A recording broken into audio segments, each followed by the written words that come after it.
नमस्कार दोस्तों, मेरा नाम है योगेश और आज का जो टॉपिक है हमारा वो है स्वदेशी मूवमेंट।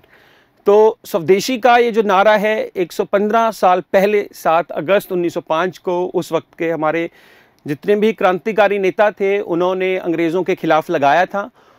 और क्योंकि आजकल भी ये जो नारा है भारत के प्रधानमंत्री जी ने हमें दिया है, इसका एक नाम ज़रूर चेंज हुआ है। हमने स्वदेशी की बजाय इसे आत्मनिर्भरता कहा है। आत्मनिर्भरता की तरफ जो देश है वो गवर्नमेंट चाहती है कि जाए, क्योंकि कोई भी जो जो देश हैं, जो भी डेवलपिंग कंट्रीज़ हैं, तो उसके डेवलपिंग होने का सबसे बड़ा सबूत है कि वो कितना अपनी ज़रूरतों के ऊपर खुद सेल्फ सफिशिएंट है और दूसरों के ऊपर कितना कम डिपेंडेंट है। तो आज का ये जो टॉपिक है आज भी बिल्कुल सटीक बैठता है। स्वदेशी की तरफ हम जाना चाहते हैं और उस वक्त भी जो बंगाल में ये जो इसका शुरुआत हुआ था इस जागरण का, और पूरे देश में कुछ ही सालों में ये पूरे देश में ये जो मूवमेंट है फैल गया था। तो ये जो मूवमेंट था इसके बारे में आज हम पढ़ेंगे और इससे जुड़े जो कुछ MCQs भी हम करेंगे।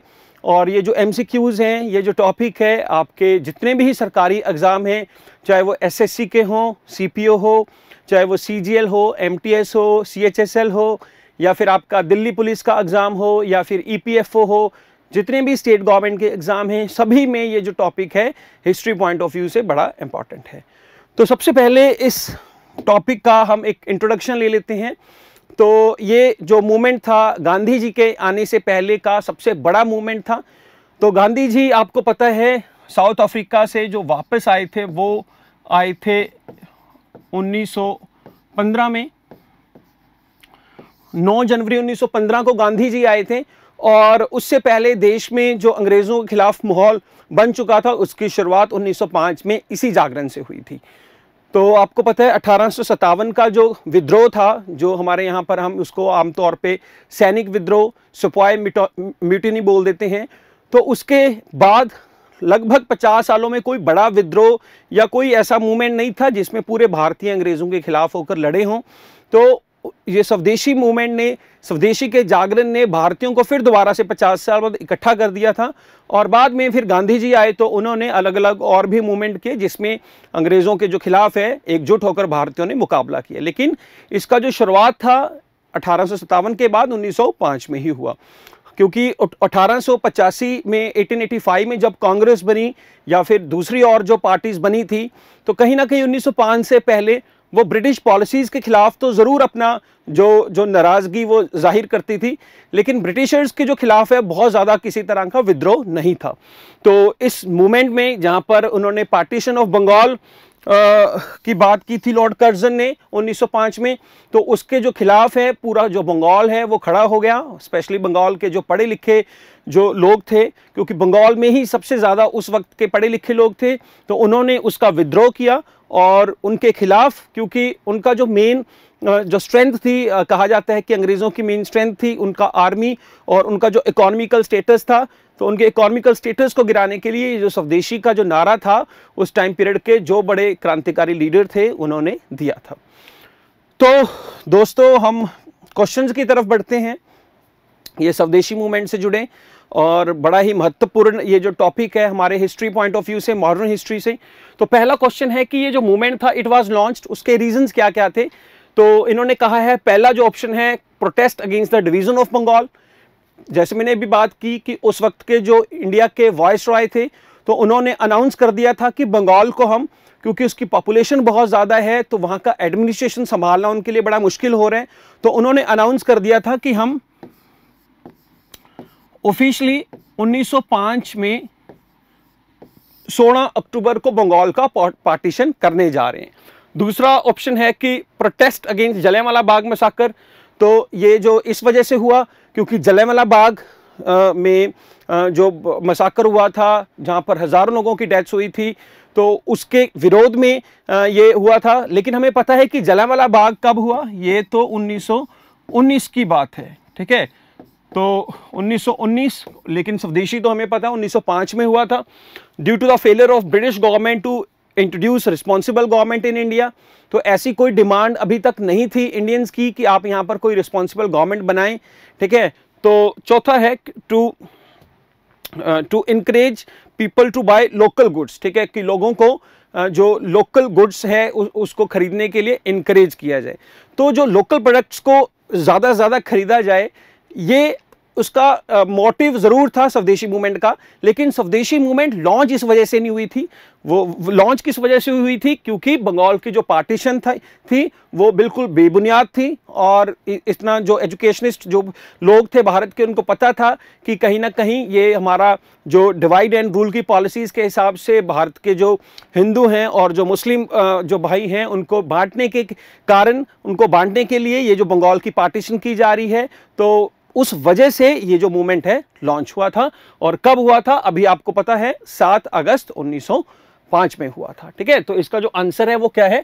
ए है।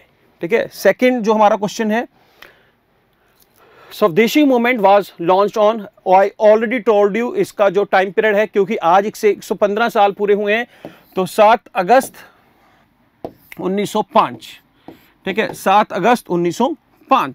ठीक है, तो ये जो मूवमेंट है ये लॉन्च हुआ था आज से पूरे 115 साल पहले। ठीक है, ये जो डेट्स हैं ये काफ़ी बार आ जाती हैं हमारे एग्जाम्स में, तो हमें ज़रूर इन डेट्स को याद रखना पड़ेगा। ठीक है, जैसे मैं अगर आपको हमारे जो 20वीं सदी की जो सबसे इम्पॉर्टेंट जो मूवमेंट्स हैं उनके बारे में बताऊं, तो 1905 में हमारा स्वदेशी मूवमेंट है, या फिर 1920 में हमारा नॉन कोऑपरेशन मूवमेंट है, नॉन कोऑपरेशन, या फिर हमारा 1930 का सिविल डिसओबीडियंस मूवमेंट हो,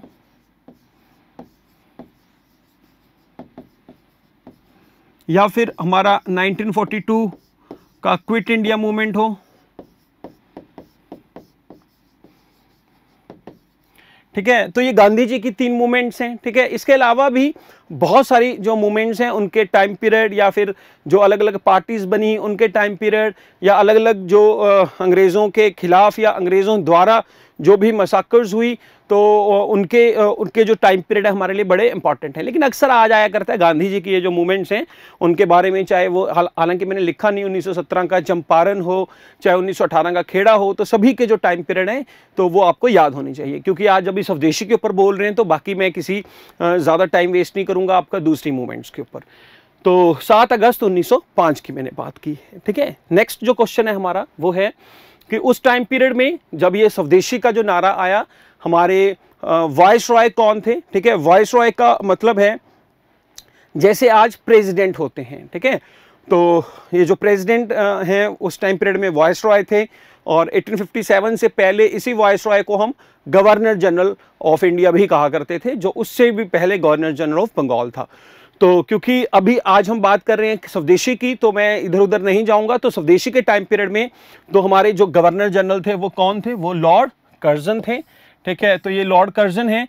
ठीक है, और ये इंडिया के जो वाइस रॉय रहे हैं वो 1899 टू 1905 के टाइम पीरियड में ये रहे हैं।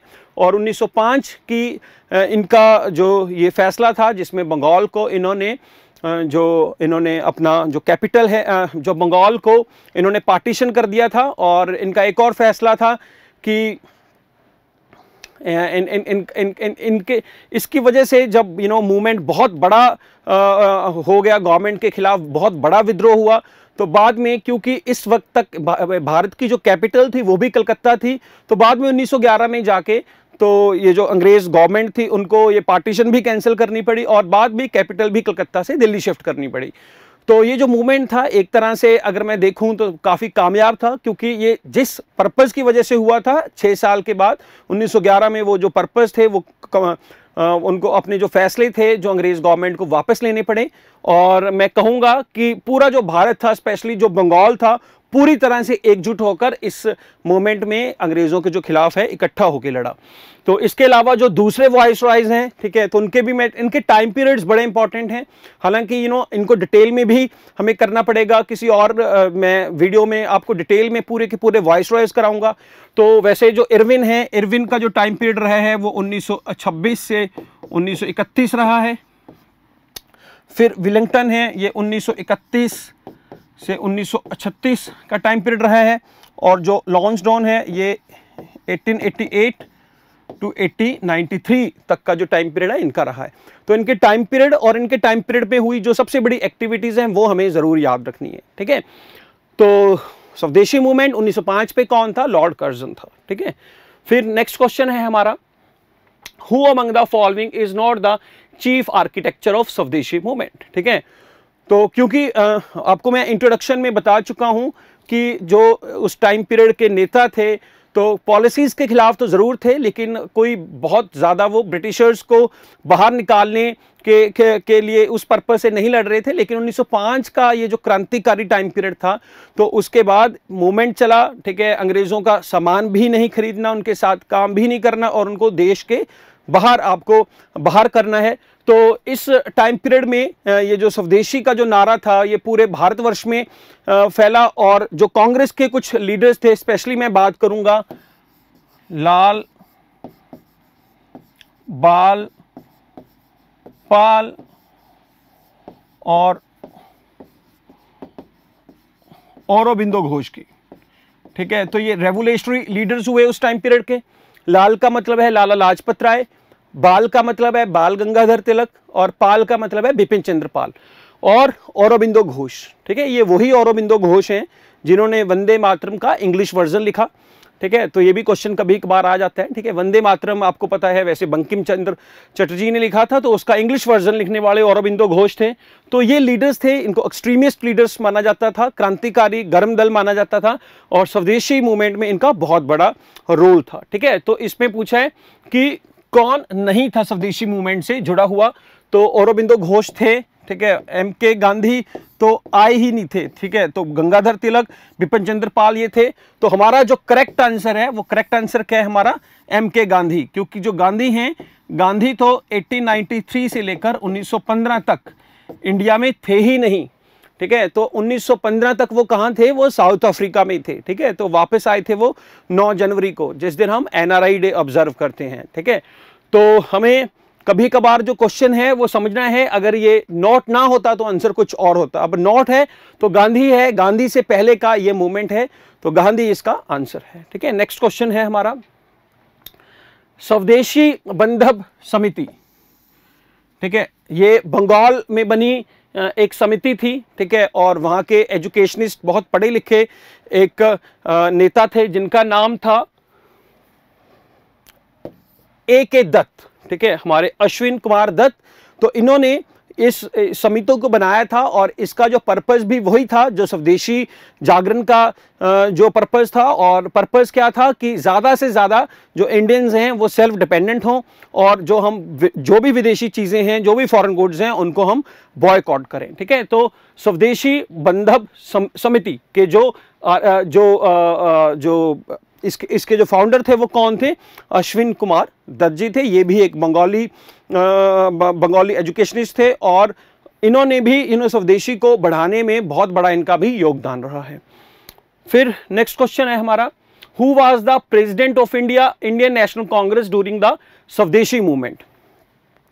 तो सिंपल है कि स्वदेशी मूवमेंट 1905 में आया, तो हमें 1905 का जो कांग्रेस का प्रेसिडेंट है उसके बारे में जानना पड़ेगा, ठीक है। तो 1905 का ये जो हमारा कांग्रेस का सेशन था, 1905 का सेशन वैसे बनारस में हुआ था, ठीक है। और ये जो बनारस में ये जो सेशन हुआ तो इसमें जो हमारे जो कांग्रेस पार्टी के जो प्रेसिडेंट थे उनका नाम था गोपाल कृष्ण गोखले, ठीक है। तो गोपाल कृष्ण गोखले थे। तो उस टाइम पीरियड में भारतीय कांग्रेस पार्टी के जो प्रेसिडेंट थे वो कौन थे? गोपाल कृष्ण गोखले, ठीक है। तो अब दादा भाई नेहरू जी, वैसे A.O. ह्यूम और M.K. गांधी भी अलग अलग टाइम पीरियड में कांग्रेस के प्रेसिडेंट रह चुके हैं। अगर मैं बात करूं A.O. ह्यूम की, ये प्रेसिडेंट तो नहीं रहे लेकिन ये कांग्रेस पार्टी के फाउंडर थे, एक सिविल सर्वेंट थे और रिटायरिंग के बाद इन्होंने भारत में इंडियन नेशनल कांग्रेस 1885 में बनाया था। हालांकि ये कभी प्रेसिडेंट नहीं रहे, तो इन्होंने फर्स्ट जो प्रेसिडेंट है वो W.C. बनर्जी को बना दिया था, ठीक है। और दादा भाई नेहरू जी भी अलग अलग टाइम पीरियड में रहे हैं, ठीक है, चाहे वो 1886 हो, चाहे वो 1906 हो, ठीक है। तो 1906 और 1886 में दादा भाई नेहरू जी भी हमारे कांग्रेस के प्रेसिडेंट रहे हैं और गांधी जी भी एक बार कांग्रेस के प्रेसिडेंट बने थे 1924 में। ठीक है। तो जो गोखले हैं, ठीक है, गोपाल कृष्ण गोखले हैं, वो 1905 में उस टाइम पीरियड में क्या थे, हमारे कांग्रेस पार्टी के प्रेसिडेंट थे। ठीक है। और ये गोपाल कृष्ण गोखले वही गोपाल कृष्ण गोखले हैं जिनको महात्मा गांधी अपना राजनीतिक गुरु भी मानते थे, पॉलिटिकल अपना गुरु भी मानते थे। तो जिसका जिक्र उन्होंने अपनी जो उनकी ऑटोबायोग्राफी है माई एक्सपेरिमेंट विद ट्रुथ उसमें किया हुआ है। ठीक है। तो 1905 में या फिर स्वदेशी मूवमेंट के टाइम पीरियड में कांग्रेस के प्रेसिडेंट कौन थे, गोपाल कृष्ण गोखले थे। फिर नेक्स्ट क्वेश्चन है हमारे कि who promoted the Swadeshi movement in Punjab through the Brahmo-leaning group which began the Tribune newspaper। तो ट्रिब्यून न्यूज़पेपर के फाउंडर जिन्होंने हिंदुस्तान का ये जो हमारा नॉर्थ वेस्ट का जो नॉर्थ वेस्ट का ये जो हिस्सा है पंजाब, बहुत बड़ा पंजाब था उस टाइम पीरियड में। ठीक है। जो आज हम बोलते हैं चढ़ता पंजाब, उड़ता पंजाब, इनको मिलाकर जो इकट्ठा पंजाब था, तो यहाँ के एक बहुत बड़े एक इंडस्ट्रिस्ट थे ये। ठीक है। और बहुत बड़े एजुकेशनिस्ट थे। और ये सिर्फ द न्यूज़पेपर ट्रिब्यून न्यूज़पेपर ही नहीं, ये को फाउंडर थे पीएनबी के भी। ठीक है। को फाउंडर ऑफ पीएनबी ऑल्सो। ठीक है। तो वैसे फाउंडर थे पीएनबी के लाला लाजपत राय। तो इनका जो नाम है वो है लाला हरकृष्ण लाल। ठीक है। तो चाहे वो बैंकिंग में रेवोल्यूशन की बात हो, देखिए जो पीएनबी है, पीएनबी 1895 में बना। ठीक है। और इसका भी मोटिव स्वदेशी बैंकों को या स्वदेशी हर प्रोडक्ट में हर फील्ड में स्वदेशी को ज़्यादा से ज़्यादा प्रमोट किया जाए। तो 1905 में तो बंगाल में ये बड़ा ऑफिशियली बड़े मुंह में के बड़े स्तर के ऊपर ये लॉन्च हुआ, लेकिन उससे पहले ही पंजाब के अलग अलग हिस्सों में इस तरह के जो नारे थे, इस तरह का जो लोगों की सोच थी वो हो चुकी थी। और 1895 में ये जो पीएनबी बनाने का ये जो मोटिव था, उस टाइम पीरियड की पंजाब की जो कैपिटल थी लाहौर, तो उसका मोटिव यही था कि एक स्वदेशी बैंक हो। और ये भारत का पहला स्वदेशी बैंक था। भारत का इससे पहले क्योंकि जितने भी बैंक थे सारे के सारे फॉरेन बैंक थे, चाहे वो मोस्टली यूरोपियन बैंक्स थे। तो पीएनबी हो, न्यूज़पेपर हो, ट्रिब्यून, और पंजाब में इस मूवमेंट को ज़्यादा बड़े स्तर के ऊपर लॉन्च करने वाले कौन थे, वो लाला हरकृष्ण लाल जी थे, जिनका फोटो भी अलग से आपको दिख रहा है। ठीक है।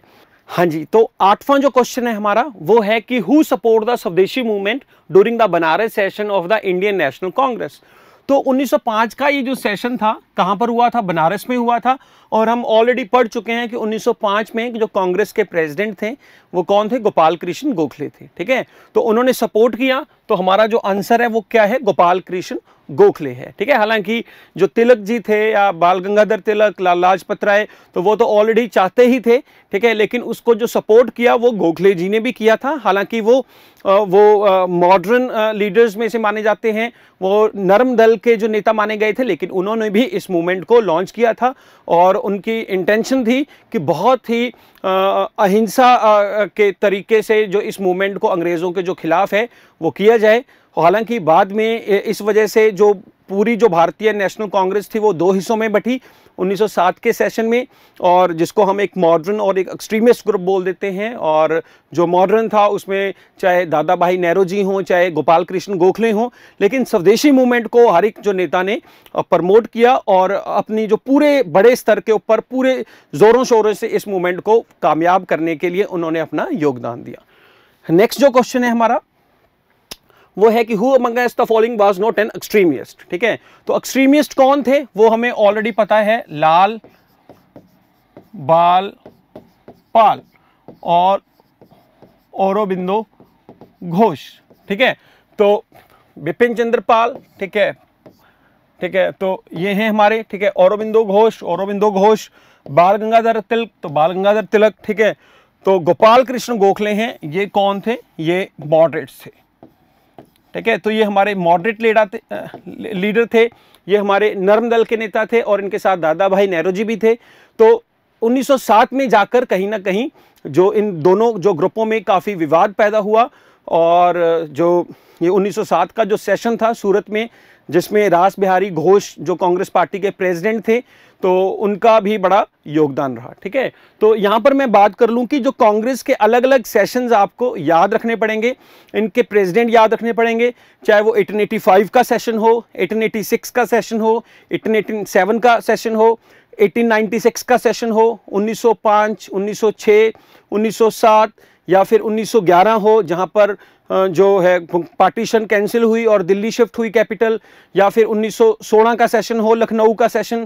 ठीक है, या फिर वो 1923 का सेशन हो, 1924 हो, गांधी जी प्रेसिडेंट बने, या फिर मैं 1917 की बात जहाँ पर फर्स्ट टाइम है जो वुमेन प्रेसिडेंट बनी। ठीक है, तो 1925 हो, या फिर 1929 तो बड़ा इंपॉर्टेंट सेशन है लाहौर सेशन, या फिर 1931 का सेशन है, या फिर उसके बाद मैं बात करूं 37 जो गांव में हुआ सेशन नेहरू जी की प्रेसिडेंटशिप में, या फिर जो सुभाष चंद्र बोस के दो इंपॉर्टेंट सेशंस थे 1938 और 1939, 1938 और 1939।